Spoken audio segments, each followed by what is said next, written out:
आए सुनने वाले, ज़रा दिल को फारिग करके सुनो, क्योंकि ये किस्सा जल्दी में नहीं सुना जाता।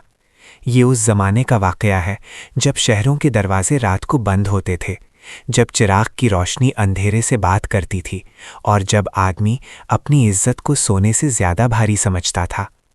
शहर सरबार एक पुराना बुज़ुर्ग शहर था। सुबह होती तो मोहल्लों में झाड़ू की आवाज़ और शाम होती तो बाज़ार में सौदागरों की पुकार गूंजती।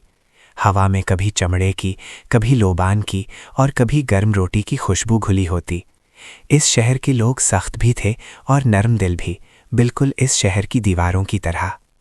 इसी शहर के एक तंग से मोहल्ले में दो भाई रहते थे, बाकिर और ज़मीर। लोग उन्हें बेवकूफ़ भाई कहते थे, मगर ये लक़ब न गुस्से से था न नफ़रत से, बस इसलिए कि दोनों सीधे थे।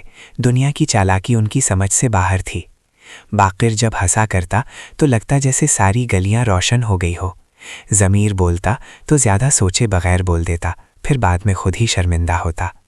दोनों के पास न ज़्यादा इल्म था न ज़्यादा माल, बस एक साफ़ नीयत और एक दूसरे का साथ। उनके वालिद उस्ताद हमीद कूसकर मिट्टी को हाथ लगाकर ज़िंदगी बना देता था। वो कहता, बेटा मिट्टी को ज़ोर से पकड़ोगे तो हाथ से फिसल जाएगी, ज़िंदगी भी ऐसी ही है। मगर भाई उस बात का मतलब बाद में समझे। एक दिन शहर में एक बड़ा कारवां आया, शहरे ज़र से शहरे खाकदान तक जाने वाला। ऊंट सजाए हुए, घोड़े चमकते हुए, और कारवां के सरदार मलिक नौफल की आवाज़ में अजब सी सख्ती थी।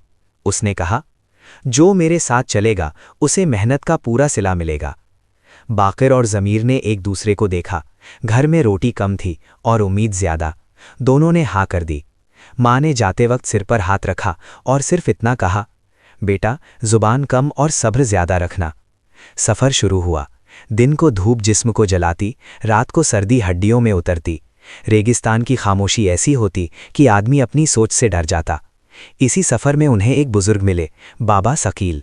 वो ज़्यादा बात नहीं करता था, मगर जब बोलता तो अल्फाज दिल में उतर जाते। उसने भाइयों से कहा, तुम दोनों बेवकूफ़ नहीं हो, बस तुम्हारी आंखें साफ़ हैं। इस सफ़र में यही चीज़ सबसे ज़्यादा ख़तरनाक है। भाई समझ न सके, मगर बात याद रह गई।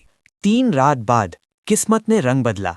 रात के वक्त राहज़न आए, तलवारों की चमक, ऊँटों की चीखें और आदमियों की भाग दौड़।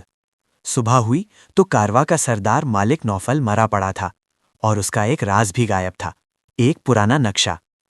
इल्ज़ाम सीधा बाकिर और ज़मीर पर आया, क्योंकि लोगों ने देखा था कि रात को वो मालिक के संदूक के करीब थे। सच ये था कि बाकिर पानी लेने गया था और ज़मीर ने बस नक्शे पर नज़र डाली थी, मगर सच हर दफ़ा अपना रास्ता खुद नहीं बना पाता।